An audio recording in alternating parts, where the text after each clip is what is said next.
lai hun le ka chak lai ni ka wang lai hun le kum zong te kha itang pe phal lo vin lal pa ka du danin ka mangral thi ka chak na thrui le thei na chuangin nang ka mamo ngai lo sea ma se ka wang lai una lo liama chak na tlem te chu ka nei ta ka dam chung kum te alo tam min lalpa ka lo mamo che olo nai ro lalpa nang ka ngai che ka thalam thei lo kho ve la hian chol na dai lim le muan na ka pu zo lo min har sula ine karon pan che ka dam lai ni te akin hunin iram mo ya min shuai ro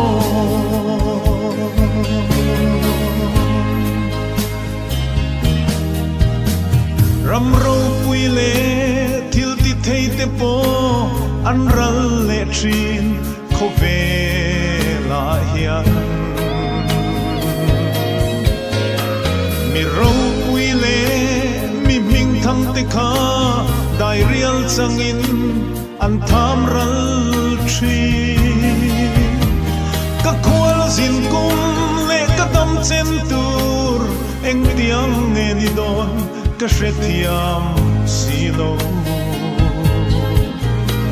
ka ring nun par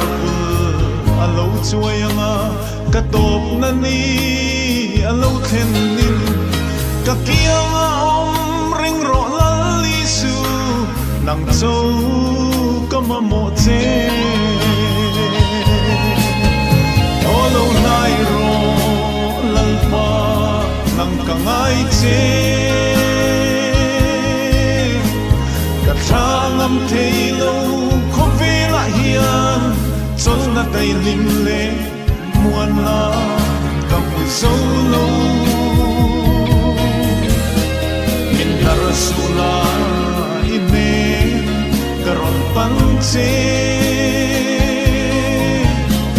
ka dam lai ni te akin hunin iram mo ya min shuai ro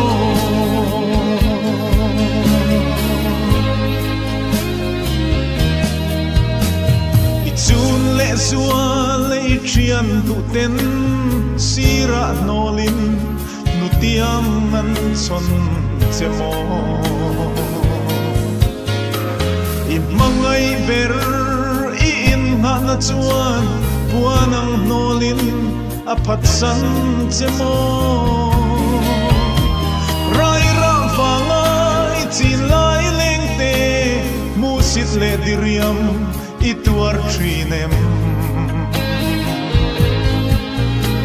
Maria kadam sun ko har mangin mangai tureng itong lo emni eng lai po nang mathireng tu isuan a mangai che oh lo nai ro lalpa nang kangai che ka thangam thei lo kho ve la hian chol na dai lim le muan na ka pu zo lo min har sula ine karon pan che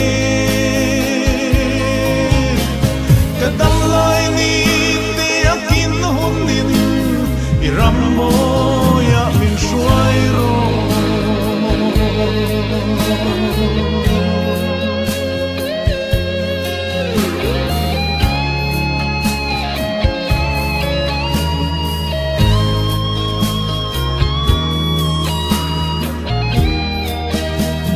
ram ro pui le thil ti thei te po an ral le thi kho ve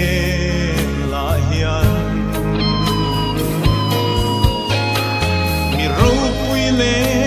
mi ming thang te kha dai rial changin an tham ral thi ka khwal sin kum le ka dam chen tur eng tiang nge ni don ka hre thiam si lo ka hring lum par bul a lo chuai anga ka top na ni a lo then nin ka kiang a om ring ro lal li su nang chau ka ma mo che o lo nai ro lal pa